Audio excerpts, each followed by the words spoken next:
যে নারীরা নিজেরাই মনে করে যে তারা পারবে না, না করা হয় এনকারেজমেন্ট, না করা হয় কোনো স্কিল ডেভেলপমেন্ট ট্রেনিং, মোটিভেশন বা এনকারেজমেন্ট দিতে পারি যে হ্যাঁ তুমি পারবে। হ্যালো এভরিওয়ান, আমি গোলাম সামদানি ডন। আমি একজন প্রফেশনাল কর্পোরেট ট্রেনার। যে বাংলাদেশে প্রচুর পরিমাণ নারী কর্মীরা আমরা দেখতে পাই, বাট লিডারশিপ পজিশনে সেই তুলনায় এখনও কম। এই কারণটা হচ্ছে মিড লেভেলে যাবার পর থেকেই নারীদের অনেক ধরনের চ্যালেঞ্জ ফেস করতে হয়।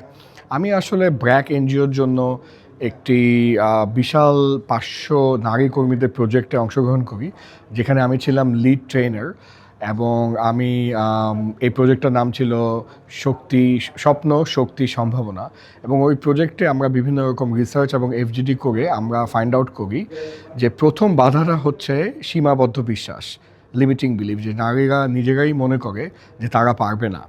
সো যেহেতু প্রথমেই মাইন্ডসেট সেট আপ করে ফেলে যে পারবে না, এই কারণে চেষ্টাটাও ঠিক মতন করে না, এবং চেষ্টা করলে কিন্তু তারা পারে। সেকেন্ড হচ্ছে যে ওভারঅল যে ইকোসিস্টেম, ওই ইকোসিস্টেমে দেখা যাচ্ছে যে সমাজ ব্যবস্থা এক্সপেক্ট করে যে নারীরা 9টা থেকে 5টা পর্যন্ত কাজ করে, আবার 5টা থেকে রাত পর্যন্ত রান্না করবে, বাচ্চা দেখবে। সে ধরনের কিছু দায়বদ্ধতা তো থেকেই যায়। থার্ড হচ্ছে এই দুইটাকে ব্যালেন্স করার জন্য তাদেরকে না করা হয় এনকারেজমেন্ট, না করা হয় কোনো স্কিল ডেভেলপমেন্ট ট্রেনিং, রাইট? এবং ফোর্থ হচ্ছে ওরা এক ধরনের সেলফ কনফিডেন্সের অভাবে দেখা যাচ্ছে যে অনেক অপরচুনিটি মিস করে। ফর এক্সাম্পল, এ ধরনের অনেক কেস এসেছে যে প্রমোশন হয়েছে, বাট প্রমোশন নিতে চাচ্ছে না, কারণ নারীরা নিজেরাই মনে করছে যে এই প্রমোশনের পর এই বড় টিমটাকে সে ম্যানেজ করতে পারবে না, অথবা এই প্রমোশনের পর তাকে অন্য একটা ডিস্ট্রিক্টে পজিশনিং বা প্লেসমেন্ট করা হবে, ট্রান্সফার করা হবে, সে ওই নতুন জায়গায় যেতে চাচ্ছে না। সো এই কারণে নারীদের বাধা দেখা যায় নারীরা নিজেরাই হয়ে উঠে, এবং এই কারণে তারা এগিয়ে যাচ্ছে না। তবে আমরা অনেক আশাবাদী, কারণ দেখা যাচ্ছে বিভিন্ন পারফরমেন্স মেট্রিক্সে নারীরা পুরুষের নট অনলি ইকুইভ্যালেন্ট এবং অনেক জায়গা থেকে সিগনিফিকেন্টলি বেটার। হ্যাঁ, মাল্টিটাস্কিংয়ে, টিম ম্যানেজমেন্টে, এমপ্যাথি, কমিউনিকেশনে, কাইন্ডনেসে, সব দিক থেকে নারীরা অনেক এগিয়ে।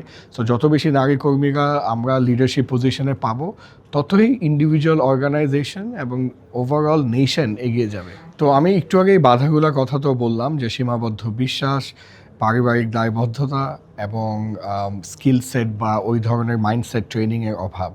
এটার জন্য আমরা যেটা করতে পারি, প্রথম স্টেপে অ্যাজ আ ফ্যামিলি আমরা নারী কর্মীদেরকে বা আমাদের ফ্যামিলির নারীদেরকে মোটিভেশন বা এনকারেজমেন্ট দিতে পারি যে হ্যাঁ তুমি পারবে।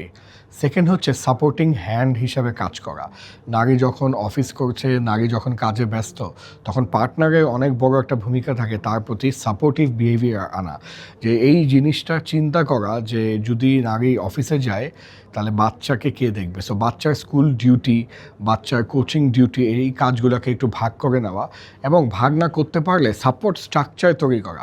ফর এক্সাম্পল শ্বশুর শাশুড়ি, ফর এক্সাম্পল আমাদের নিজেদের বাবা মা, তাদের কাছ থেকে হেল্প চাওয়া। অর্থাৎ এমন একটা পরিবেশ তৈরি করা যেন নারীদের ভিতরে লুকিয়ে থাকা যে সুপ্ত প্রতিভা সম্ভাবনা আছে, তারাও যে পারফর্ম করতে পারে এবং আমাদের থেকে অনেক বেটার তারা পারফর্ম করে, এটাকে ফ্যাসিলিটেট করার জন্য একটা ইকোসিস্টেম এবং সাপোর্ট স্ট্রাকচার তৈরি করা। আমি মনে করি এটা পরিবারের ভূমিকা, এবং গভর্নমেন্ট লেভেল থেকে চেষ্টা করে যাচ্ছে যে মেয়েদেরকে এনকারেজ করার জন্য, সাপোর্ট করার জন্য, পলিসিগত পরিবর্তন আনার জন্য, লেবার ল অ্যামেন্ডমেন্টের জন্য, so that more women are empowered to lead this nation. জি, আমি জাস্ট একটা রিমাইন্ডারই সবাইকে দিতে চাই that we all came from a women, এবং we all are raised by a women.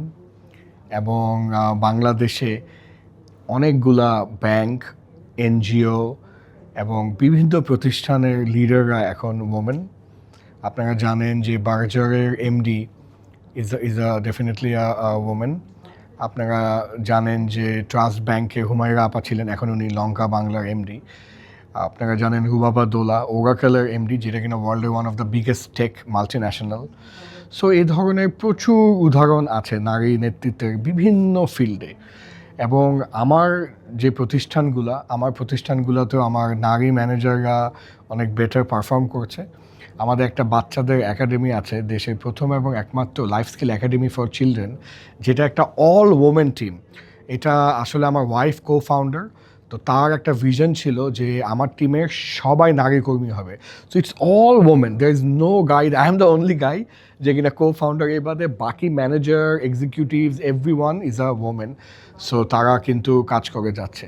So আমি মনে করি আমরা সবাই মিলে যদি চেষ্টা করি, এখানে কিন্তু খালি নারীদের একা না, নারী, পুরুষ এবং সমাজ, সোসাইটি, কালচার, নেশন সবাই মিলে যদি একটা ইনক্লুসিভ ইকোসিস্টেম তৈরি করি, definitely together we can win.